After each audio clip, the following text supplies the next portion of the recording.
सामान्य गीता नहीं, गीता प्रबोधिनी स्वामी श्री रामसुखदास जी के द्वारा जिसमें अर्थ वर्णित किए गए हैं, पढ़िए। और गीता एक बार में समझ में कभी नहीं आ सकती। आप अर्जुन थोड़े ही हो। अर्जुन का अर्थ क्या है? अर्जनात अर्जुन, जो अर्जन करना चाहता है, इकट्ठा करना चाहता है, उसको अर्जुन कहते हैं। इकट्ठा करने का मतलब धन नहीं, संपत्ति नहीं, जो ज्ञान इकट्ठा करना चाहता है। एक प्रकार से अगर दूसरी भाषा में कहूं, जिसके अंदर जिज्ञासा की पराकाष्ठा अतीत में है, उसको अर्जुन कहते हैं। गीता जब भी पढ़िए, जिज्ञासु बन के पढ़िए। गीता का दूसरा नियम सुनिए, गीता जब भी पढ़िए, अब आप पाठ के क्रम से पढ़ रहे हो तो पहले पृष्ठ से पढ़ो, पर हम अपना एक तरीका, एक बार तो पूरी पढ़ लो, पर उसके बाद एक अध्ययन जब आद्योपांत हो जाए, उसके बाद कैसे पढ़ना चाहिए। कभी भी बैठो, गीता जी हाथ में लेके कहीं से भी खोलो, और कहीं से भी खोल करके अपनी उस समय की स्थिति को देखो। पिताजी हॉस्पिटलाइज्ड हैं, माताजी परेशान हैं, पत्नी सुन नहीं रही, बच्चे घर की मानते नहीं, व्यापार में वृद्धि नहीं हो रही, जो भी आपकी परेशानी, महाभारत चल रही है आपके परिवार में, उसका चिंतन करो। और चिंतन करके स्वयं को अर्जुन मानो। मैं अपने परिवार की महाभारत का अर्जुन हूं, मुझे ही संभालना पड़ेगा। और ये कौन है? ये कोई किताब नहीं है, ये कोई पृष्ठ नहीं है, ये कोई पन्ने नहीं है, साक्षात योगेश्वर मेरे रथ के चालक हैं, मेरे रथ के सारथी हैं श्री कृष्ण। मैं इनसे अब पूछ रहा हूं कि मेरे जीवन की इस महाभारत का अब मैं क्या करूं। कहीं से भी गीता जी खोलिए और वहां पढ़ना प्रारंभ कीजिए। 5 श्लोकों के अर्थ पढ़ेंगे और 5 बार पढ़िए। एक बार में समझ में नहीं आएंगे। हम लोगों की हिंदी भी तो खराब है, अब इतनी शुद्ध हिंदी है कि समझ में ही नहीं आएगा। 5 बार पढ़ो, और 5 बार पढ़ने के बाद फिर बंद करके विचार करो, क्या कह रहे हैं ठाकुर जी। ये सोचना ही नहीं कि हमने किताब पढ़ी है, ये सोचना श्री कृष्ण बोल रहे थे, मैं सुन रहा था, और फिर उसी का चिंतन करो।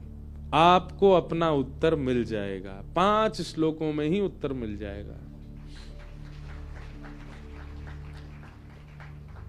करना क्या पड़ेगा? अपने जीवन की महाभारत का चिंतन करो, स्वयं को अर्जुन मानो, और श्रीमद् भगवत गीता को कृष्ण समझ करके, और सबसे बड़ी बात, एक विश्वास चित्त में लेना पड़ेगा। क्या? करिष्ये वचनम तव। हे गीता जी, हे श्री कृष्ण, आप जो कहेंगे मैं करूंगा। अब भले ही वहां श्लोक आ जाए, हे पार्थ, उस समय पार्थ का अर्थ अपना नाम ही लेना, हे इंद्रेश, ठाकुर जी कह रहे हैं तुम ऐसा करो।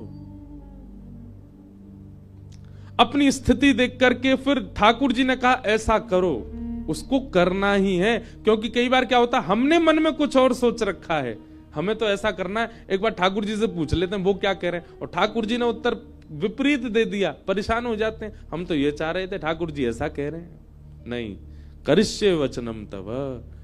ये 3 शब्दों ने ही पूरे महाभारत के युद्ध को जिता दिया अर्जुन को। क्या? करिष्ये वचनम तव, आप जो कहेंगे मैं करूंगा, मैं किंतु परंतु विचार नहीं करूंगा। भगवान कहते हैं जो कहूंगा सो करेगा। बोले हां, देख ले। बोले देख लिया। सोच ले, सोच लिया। एक बार और विचार कर ले। बोले कर लिया।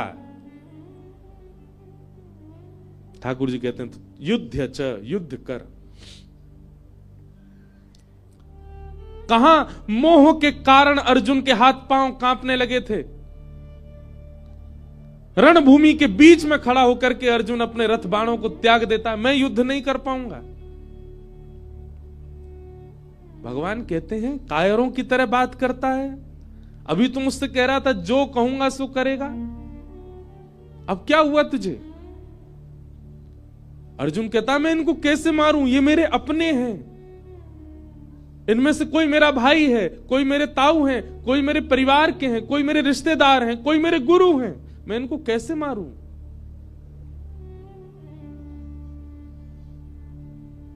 भगवान बोले अर्जुन तुझे मोह हुआ है, और यदि ये मोह होना था तो ये पहले ही होना चाहिए था, और यदि ये मोह तेरे चित्त में आया ही था तो तू वनवास में ही प्रसन्न रह लेता। क्यों तेरे अंदर इच्छा प्रकट हुई कि 5 गांव ही मिल जाएं? और तब यदि मोह नहीं आया तो अब युद्ध के बीच में आकर के मोह आना, ये तेरी कायरता दिखा रहा है अर्जुन। सही समय पे स्थिति का आना होना चाहिए। ये बात कैसी है कि बारात द्वार पे आ गई और टीका आदि हो गया, दुल्हा जैसे भीतर आया, दुल्हन बोली मैं ब्याह नहीं करूंगी। पहले ही मना कर देना था। जब बातें चल रही थी, जब संबंध की तैयारियां हो रही थी, जब सब प्रकार की चर्चाएं हो रही थी, उसी समय मना कर देना था। द्वार पर बारात आने पर मना करना, अब उसमें दुल्हन कहे ब्याह थोड़ी हुआ है, अभी कुछ बिगड़ा थोड़ा ही है, अभी रोक देते हैं, अरे बहुत कुछ हो चुका। वही बात अर्जुन को समझाते हैं। अब युद्ध की घोषणा हो चुकी है, रणभूमि सज चुकी है, अब तू कह रहा है कि मैं नहीं मारूंगा, मैं नहीं लड़ूंगा। अर्जुन की स्थिति पर प्रश्न मत उठाइएगा कि भगवान युद्ध करने को कैसे कह सकते हैं। वहां की स्थिति अलग है, अर्जुन स्वयं को मानिए। और हम मेरे से लेकर के यहां बैठे हर व्यक्ति के जीवन में एक महाभारत चल रही है। हर व्यक्ति के जीवन में एक महाभारत चल रही है, और हमारी महाभारत के हम ही अर्जुन हैं। पर अर्जुन कब हैं? जब गीता साथ हो।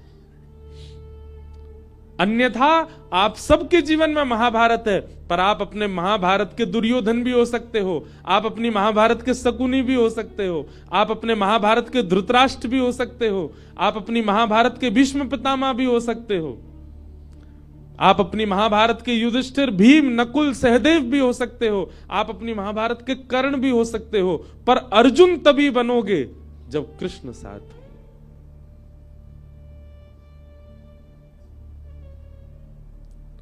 और अर्जुन बनने के लिए कृष्ण साथ हो। कृष्ण तो युधिष्ठिर के भी साथ हैं, कृष्ण तो भीम के भी साथ हैं, कृष्ण तो नकुल सहदेव के भी साथ हैं, पर केवल अर्जुन ही क्यों? क्योंकि अर्जुन जैसा विश्वास नहीं है किसी का।